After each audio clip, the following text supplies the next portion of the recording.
Hello all. ఇవాళ మనం ఒక చిన్న స్టోరీ తెలుసుకుందాము. అదేంటంటే భూకైలాస్ స్టోరీ అనమాట. పరమశివుని భక్తుడైన రావణాసురుడు ఒకరోజు తన తల్లి కోరిక మేరకు శివుని ఆత్మలింగం తీసుకొస్తానని శపథం చేసి తపస్సుకు వెళ్తాడు.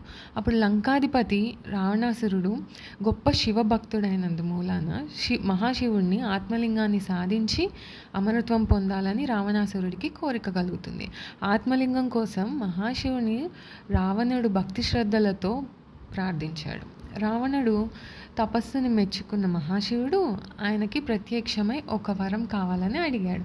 అదే సమయంలో వైకుంఠంలో ఉన్న శ్రీ మహావిష్ణువు వద్దకు నారదముని వెళ్ళి రావణుడి మనసును మార్చాలని మహాశివుడిని ప్రార్థించాడు.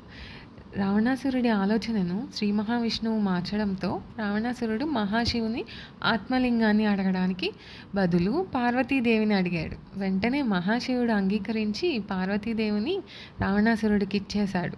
పార్వతీదేవితో సహా రావణాసురుడు తన లంకా పట్టణానికి తిరిగి ప్రయాణమయ్యాడు.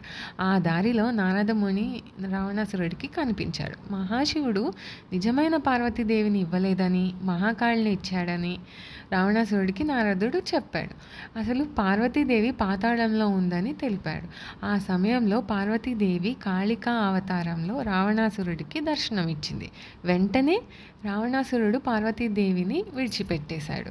అసలు పార్వతీదేవి కోసం వెతుకుతూ రావణాసురుడు పాతాళానికి వెళ్ళాడు. అక్కడ మండోదరిని పార్వతీదేవిగా భావించి ఆమెని వివాహం చేసుకున్నాడు. మండోదరిని తీసుకొని రావణాసురుడు లంకా పట్టణానికి తిరిగి వచ్చి అక్కడ రావణాసురుడి తల్లి మహాశివుడు ఆత్మలింగం తెచ్చావా అని అడిగింది. తాను మోసపోయానని రావణాసురుడికి అర్థమైంది. ఎలాగైనా ఆత్మలింగాన్ని సాధించాలని రావణాసురుడికి పట్టుదల పెరిగింది. అంతలో రావణాసురుడు ఎటువంటి ప్రలోభాలకు గురి కాకుండా భక్తి శ్రద్ధలతో మళ్ళీ తపస్సు చేశాడు. ఆయన తపస్సును మెచ్చుకున్న మహాశివుడు ప్రసన్నుడయ్యాడు.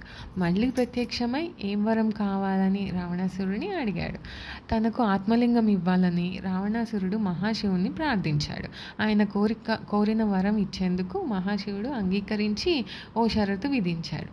ఆత్మలింగాన్ని ఇస్తూ దీనిని ఎట్టి పరిస్థితుల్లోనూ నేలపై పెట్టకూడదని మహాశివుడు చెప్పాడు. ఆత్మలింగాన్ని నేలపై పెడితే దానిలో ఉన్న ఆ శక్తులు మళ్ళీ తనకే వచ్చేస్తాయని మహాశివుడు చెప్పాడు. రావణాసురుడు సంతోషంగా ఆత్మలింగాన్ని తీసుకొని లంకా పట్టణానికి బయలుదేరాడు. ఆత్మలింగాన్ని రావణాసురుడు తీసుకున్నట్లే నారదమునికి తెలిసింది. దాని శక్తితో రావణాసురుడికి అమరత్వం వస్తే ఈ భూమండలాన్ని సర్వనాశనం చేస్తాడని భావించి వెంటనే గణేశుడిని ఆశ్రయించాడు. ఆత్మలింగం లంకకు చేరకుండా అడ్డుకోవాలని ప్రార్థించాడు.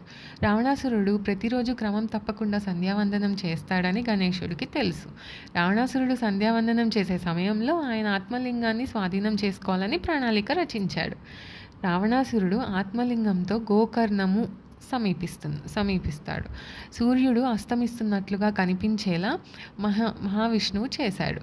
దీంతో రావణాసురుడు సంధ్యావందనం చేయడానికి మొదలుపెట్టాడు. కానీ చేతిలో ఉన్న ఆత్మలింగాన్ని ఎక్కడ ఉంచాలో తెలియక తికమకపడడంతో చేతిలో ఆత్మలింగాన్ని ఉండటం సంధ్యావందనం చేయడం సాధ్యం కాదని ఆందోళన చెందుతున్నాడు. దీనిని ఆసరాగా చేసుకున్న గణేశుడు బ్రహ్మచారి రూపంలో ప్రత్యక్షమయ్యి బ్రాహ్మణ బాలుడి రూపంలో ఉన్న గణేశుడిని రావణాసురుడు పిలిచి తాను సంధ్యావందనం చేసే వరకు ఆత్మలింగాన్ని పట్టుకోవాలని కోరాడు. దాన్ని ఎట్టి పరిస్థితుల్లోనూ నేలపై పెట్టకూడదని తెలిపాడు. ఆత్మలింగాన్ని పట్టుకోవడానికి గణేశుడు ఓ షరతు విధించాడు. తాను 3 సార్లు పిలుస్తానని, ఆలోగా వచ్చి ఆత్మలింగాన్ని తీసుకోకపోతే నేలపై పెట్టేస్తానని చెప్పాడు. దానికి రావణాసురుడు అంగీకరించాడు. రావణాసురుడు సంధ్యావందనం చేసే సమయంలో గణేశుడు రావణ రావణ అంటూ 3 సార్లు పిలిచాడు. రావణాసురుడు ఏకాగ్రతతో ప్రార్థన చేస్తూ గణేశుడు మాటలు వినిపించుకోలేదు. సంధ్యావందనం పూర్తయిన తర్వాత తిరిగి గణేశుడి వద్దకు రావణాసురుడు వచ్చాడు. అప్పటికే ఆత్మలింగాన్ని గణేశుడు నేలపై పెట్టేశాడు. బాలుడు తనను మోసం చేశాడని రావణాసురికి పట్టరాని కోపం వచ్చింది. ఆ ఆత్మలింగాన్ని పైకి తీసి దానిని పెకిలించేందుకు రావణుడు చేసిన ప్రయత్నం వృధా అవుతుంది.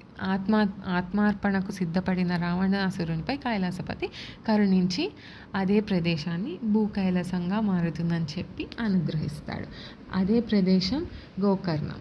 అందులో పడిన ముక్కలే మురుడేశ్వర, గుణితేశ్వర, ధారేశ్వర, సజ్జేశ్వర. ఈ స్టోరీ మీకు నచ్చినట్లయితే please like, share and subscribe.